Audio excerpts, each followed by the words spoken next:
Hello and welcome to Indus News Live from Islamabad. I'm MEGHAN and these are the headlines.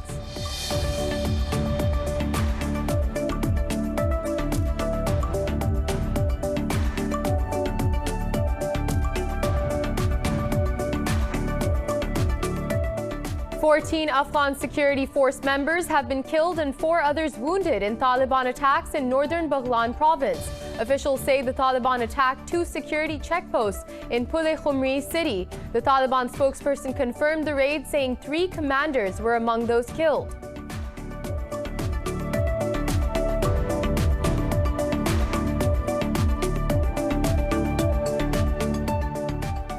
A high-level Taliban delegation has met Pakistan's Foreign Minister Shah Mahmood Qureshi to discuss Afghan peace process.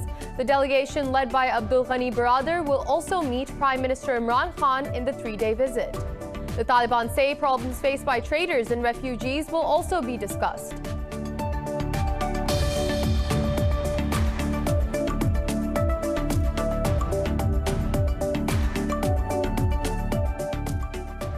In India, protesting farmers have blocked the border between Delhi and Noida to press for their demands. Tens of thousands of farmers have been protesting for the last 21 days against the controversial farm laws they say favor big corporations.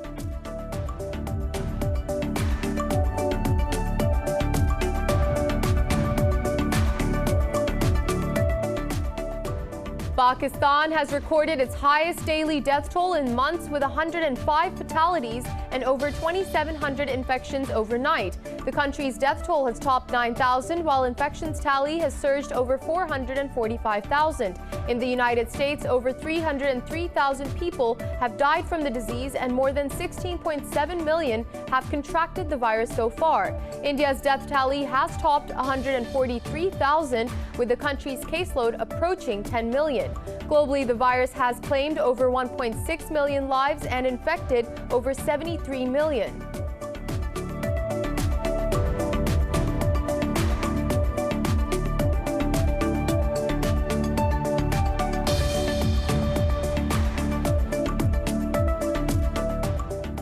And in football, Real Madrid beat Athletic Bilbao 3-1 to move level on points at the top of La Liga. Karim Benzema scored twice to win the game for Real. Real Sociedad, Atletico Madrid, and Real Madrid are all tied at the top of the Spanish league with 26 points.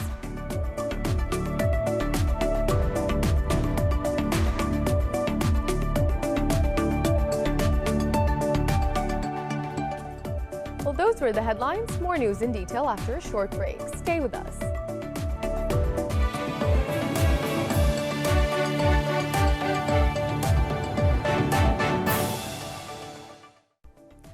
Welcome back. And now for the news in more detail. 14 Afghan security force members have been killed and 4 others wounded in Taliban attacks in northern Baghlan province. Officials say the Taliban attacked 2 security checkposts in Bulletin city. The Taliban spokesperson confirmed the raid, saying 3 commanders were among those killed. Zabihullah Mujahid said the checkpost fired mortar shells on civilians. He said 2 tanks were also destroyed, while weapons and ammunition were seized.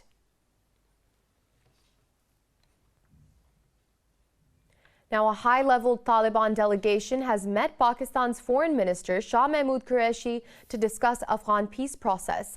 Foreign Office spokesperson said the delegation, led by Abdul Ghani Baradar, will also meet Prime Minister Imran Khan. He said spokesperson said the visit of Taliban delegation is part of Pakistan's policy to reach out to key Afghan parties in the peace process. He said Pakistan will continue to support an inclusive and comprehensive political settlement for durable peace, stability and prosperity in Afghanistan and the region. Taliban say problems faced by traders and refugees will also be discussed during the 3-day visit.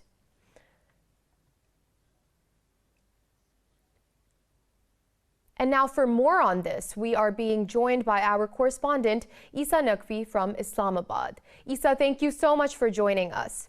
Isa, what do we know about the schedule of the Taliban delegation and the objectives of this visit?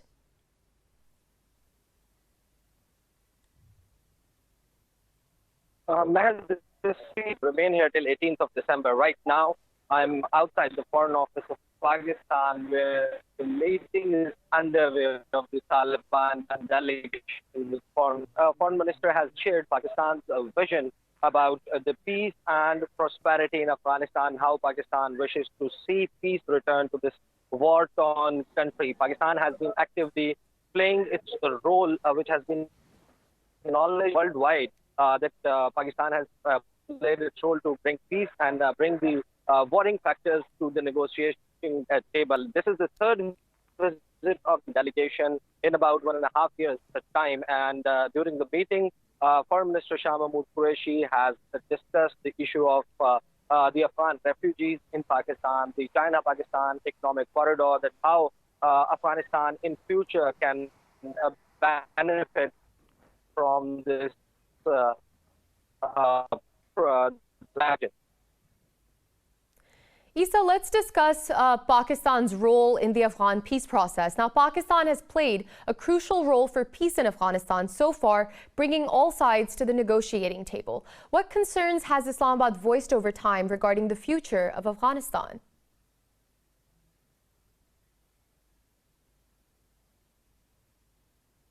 Now, we have seen that the talk between Taliban and the United States. Pakistan played its role. Pakistan tried to use its influence that Taliban are in negotiations with the United States.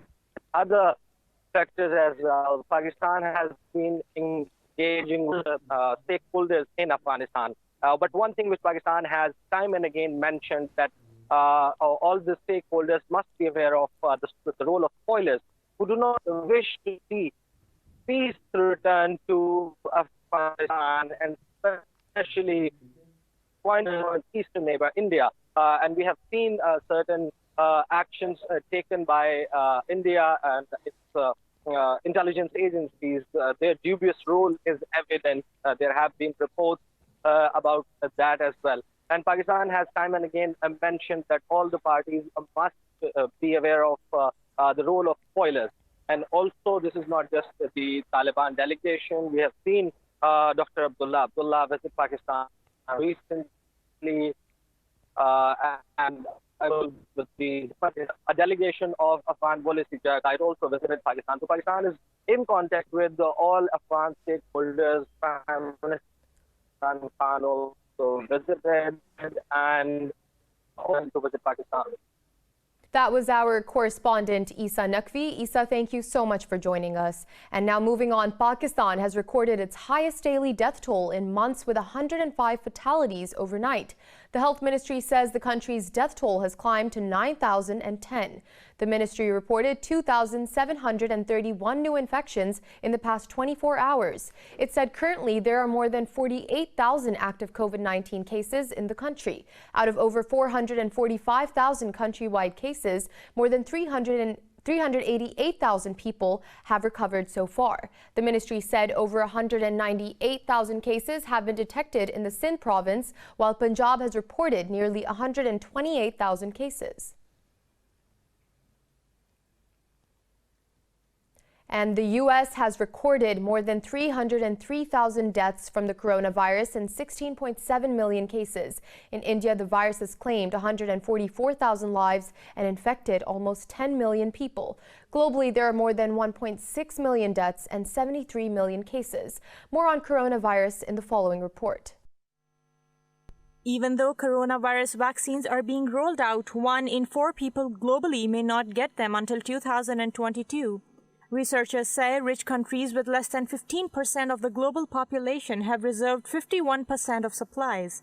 In the U.S., vaccines have been delivered in all 50 states, and Moderna's candidate is set for regulatory authorization this week. Canada will receive tens of thousands of doses of Moderna's vaccine by the end of the year. Meanwhile, Argentina says the U.S. pharmaceutical giant Pfizer brought up unacceptable conditions during vaccine negotiations. Se nos pidió una ley que les diera eso. We were asked for a law that would provide immunity. The law was in Congress, and it then later appeared in the negotiations with Pfizer as well. It was never from residents, but Pfizer said it was with us. It said that the previous law wasn't sufficient enough, so there would have to be a new law, and also that the contract was not to be signed by me, but the president himself. Truthfully, they are somewhat unacceptable conditions. Over in Europe, shopkeepers in the Netherlands are struggling to cope with the new lockdown during the busiest time of the year. In France, a second national lockdown in Paris has now been transformed into a curfew after new cases were down. London has moved into the highest tier of restrictions to control rising infection rates. Meanwhile, scientists are trying to find out if the rapid spread of a new variant in southern England is linked to key mutations detected in the strain. So people must have looked at this N501Y mutation and looked at where the mutation has occurred and tried to predict how much that would have changed the protein shape. And it sounds like they figured out that, in fact, it won't change it that much. So the vaccine-induced antibodies to the S protein should still bind to it. South Korea has hit another record of daily infections with over 1,070 cases. And Japan's Prime Minister Yoshihide Suga has drawn criticism for joining end-of-the-year social gatherings after imploring residents to avoid them. While Australia has reported its first local coronavirus case in nearly 2 weeks after an airport worker tested positive. And now moving on to India, protesting farmers have blocked the border between Delhi and Noida to press for their demands. The deadlock continues, with New Delhi refusing to show any flexibility regarding its agricultural reforms. Farmers declared December 20th a day of homage to mourn people who died of different causes during the agitation. Meanwhile, Prime Minister Narendra Modi has accused the opposition of misleading and instigating the farmers. The Supreme Court will be hearing a plea directing the centre to ensure farmers' rights and reverse the new laws. Thousands of farmers have been protesting for the last 21 days to repeal the agricultural laws they say favor big corporations. And Pakistan is observing the 6th anniversary of the horrific attack on Army Public School Peshawar. On this day in 2014, 132 children and 17 staff members lost their lives in a blatant act of terrorism. More in this report. In Pakistan, wounds of the Peshawar school attack reopen each winter. It was the world's 4th deadliest school massacre. Tehreek-e-Taliban Pakistan, a proscribed group, claimed responsibility for the assault. Recalling the horrific incident, the country's top leadership paid homage to the innocent victims. Addressing an event in Peshawar, Prime Minister Imran Khan said the APS incident has united the entire nation to defeat terrorism. He said the nation is still aggrieved at the incident. The Speaker of National Assembly, Asad Kasser, said no religion allows killing humanity. He said the sacrifices of martyrs did not go wasted. Terrorism has been rooted out of Pakistan. After the attack, that Pakistan's parliament unanimously passed the National Action Plan, spelling out specifics to counter terrorism in the country. A number of activities are being held across the country today to remember the sacrifices of the innocent children. Today marks the 49th anniversary of the fall of Dhaka. India-sponsored terrorists inside East Pakistan breached international borders and waged an unwarranted war to dismember Pakistan. December 16th, 1971 marks the day when India's jingoism and expansionism led to the dismemberment of Pakistan's eastern wing and the creation of Bangladesh. India and its spying agency RAW helped cross-border infiltration of its spies and troops in violation of international law and provided safe havens to terrorists against Pakistan. Several books have been written about India's clandestine intervention in Bangladesh since its inception. Indian Prime Minister Narendra Modi, on his last visit to Bangladesh, confessed to all these war crimes, saying New Delhi was proud of its actions that led to the fall of East Pakistan. India's habit of conspiring and constantly meddling across the border knows no bounds, as is evidenced by its current border standoff with China at Ladakh. with Pakistan at the illegally annexed Indian-occupied Kashmir and even with Nepal over the border issues. More news after a short break. Stay with us.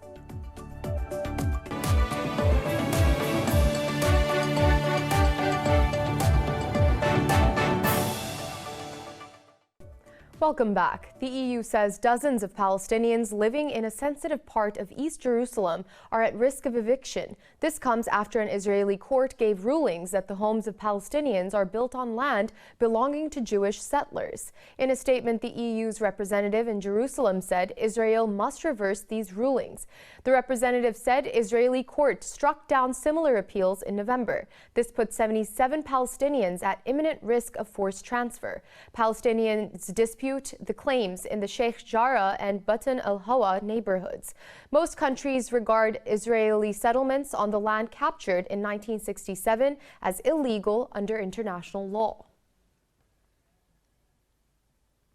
A technical meeting on critical reforms of the Libyan economy has concluded in Geneva. In a statement, the UN mission in Libya says participants agreed to take steps for functional unification of Libyan institutions.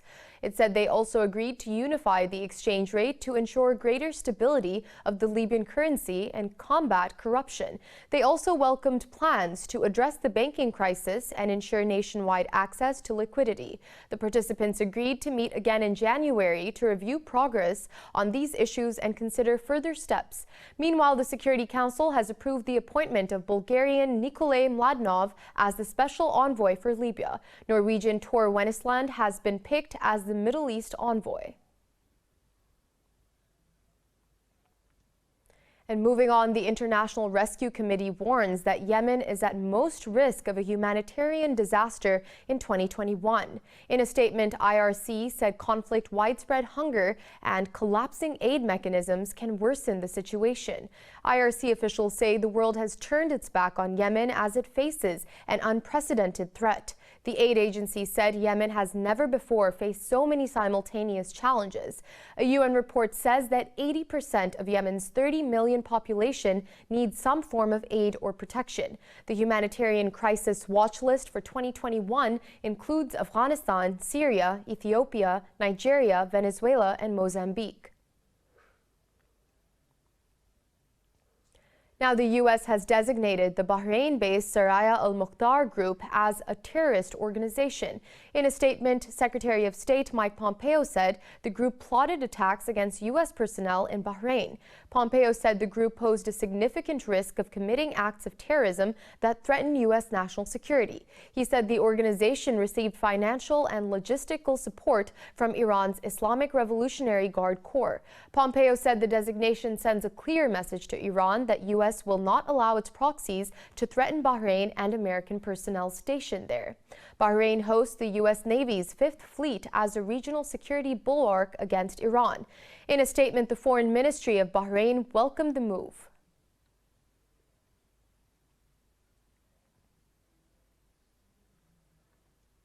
And moving on, some reluctant world leaders have congratulated U.S. President-elect Joe Biden on his win. The long-delayed acknowledgments come after the Electoral College formalized Biden's victory.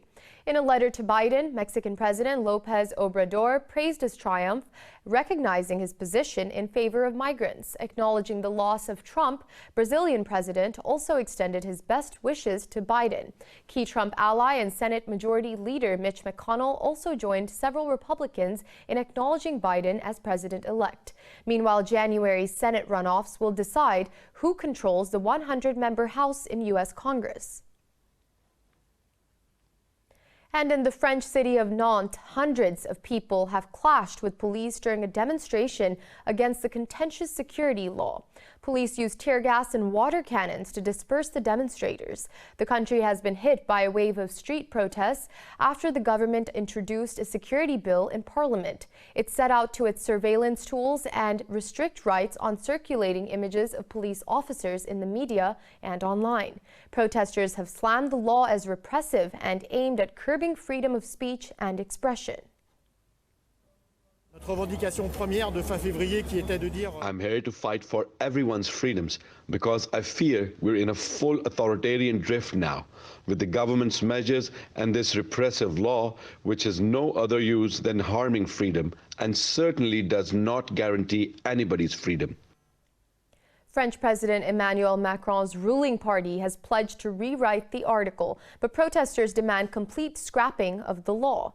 And now moving on, China has urged Britain to abandon its double standards about Hong Kong-related issues. In a briefing, a foreign ministry spokesman said the UK must respect the norms of international relations. Wang Wenbin said China and Hong Kong are under the rule of law and no one has extra legal privileges. He said public security ordinance during the British colonial rule imposed strict restrictions in Hong Kong. The spokesman said London is interfering in Hong Kong's affairs under the pretext of democracy, undermining the rule of law. Earlier, UK Foreign Secretary Dominic Raab said China's new laws breach the Sino-British Joint Declaration. And in Pakistan, 8 people died and 7 others were injured when a passenger van fell into a deep ravine in northern Khyber Pakhtunkhwa province. Rescuers say the vehicle with 14 people on board was headed for a funeral in Bandi Mera. Witnesses say the accident took place after the driver lost control of the speeding vehicle. Police said the wounded and dead bodies have been shifted to district headquarters hospital in Abbottabad.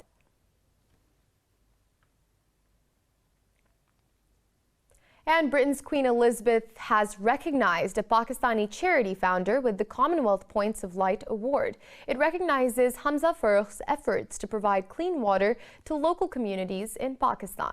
British High Commissioner to Pakistan, Dr. Christian Turner, presented the award to Farrukh at a ceremony in Islamabad. Turner said he is delighted to honor Farrukh for his exceptional voluntary service.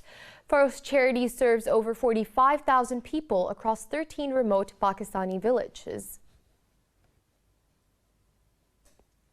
And now Britain's Prince Harry and his wife Meghan will produce and host podcasts for Spotify's streaming service. In a statement, Spotify said the podcast will be released later this month, starting with a holiday special. It said the couple's newly launched Archwell Audio will produce uplifting and entertaining programs for global audiences. Financial terms of the deal were not disclosed by the music streaming giant. The deal is the latest move by Harry and Meghan to make a living outside of the royal family. The couple moved to Southern California with their infant son Archie after stepping back as senior royals in January. And in Bolivia, scientists have announced the discovery of 20 new species in the Bolivian Andes, as well as sightings of plants and animals not seen for decades. More in this report. Located near the Bolivian capital of La Paz, Zongo Valley is known as the heart of the region. High up steep, rugged mountains are an array of well-preserved habitats which are thriving with lush biodiversity. It was among the cloud forest that researchers discovered 20 species new to science, including a frog that may be the smallest in the Andes, a new venomous pit viper, 4 butterflies, and 4 orchid species. So the findings of our RAP expedition to the Zongo Valley in Bolivia were really extraordinary. We were quite surprised at the number of species that we found that were new to science, as well as the rediscovered species. And these findings are of enormous importance to Bolivia and to the world. They also found plants and animals not seen for decades, including the devil-eyed frog that was last seen 20 years ago. Also rediscovered was the Alizata verticillata, a small flowering tree, after 127 years. As scientists trained in this and with experience doing these types of expeditions, especially when we visit places like this in the Andes, we expect to find a certain number of new species, perhaps not as many vertebrates like the snakes and frog that we found that were new. But even more exciting for many of us was the rediscovery of 4 species that were believed to be extinct. The expedition was led by a non-profit environmental group and the government of the capital city of La Paz. It included 17 scientists who went to the Chavi Grande, a locality near La Paz.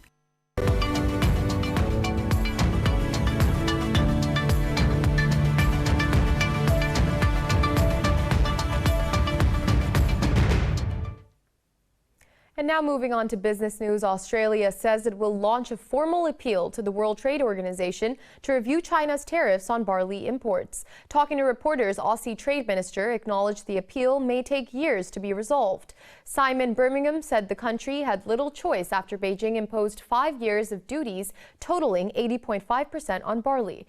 Birmingham said the move effectively stopped $1 billion trade in its tracks. The appeal to Geneva-based trade watchdog is expected to further stoke bilateral tensions between Beijing and Canberra.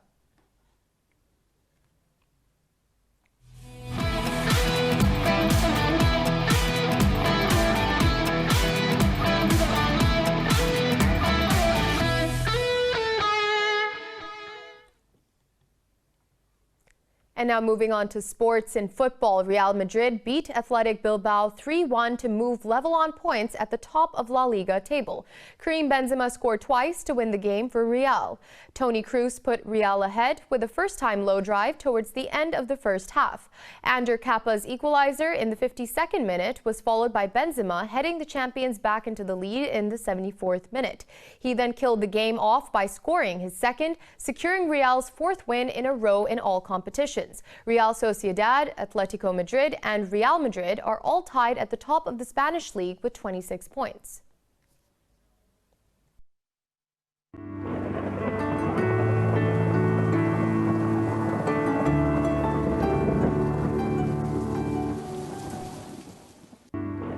And now it's time to take a look at the latest weather updates from around the world.